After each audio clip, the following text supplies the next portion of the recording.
నాకై చాచిన నీ చేతిలో చదివాను నా నిన్నని.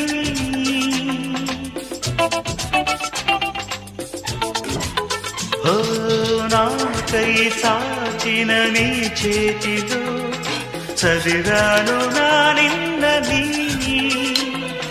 నాతో సాగిన నీ అడుగులో చూశాను మన రేపుని. పంచేందుకే ఒకరు లేని బతుకెంత బరువు అని, ఏ తోడుకి నోచుకోని నడకెంత అలుపో అని.